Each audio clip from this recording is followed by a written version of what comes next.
یه سوال برامون پیش میاد، اونم اینه که از کجا متوجه شیم ماشین ما روشنه یا خاموشه. وقتی ماشین روشنه از روی صدای ماشین مشخصه. حالا یه موقع هستش که صدای اطراف خیلی زیاده، ما متوجه صدای ماشین نیستیم.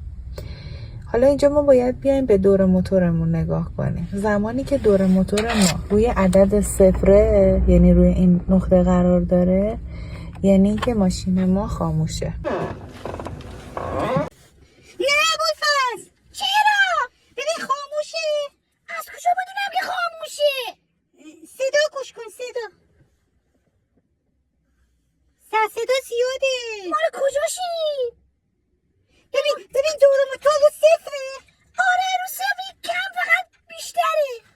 ببین نکنه نیمه روشنه. فکر کنم نیمه روشن باشه. الان چیکار کنیم؟ از هوا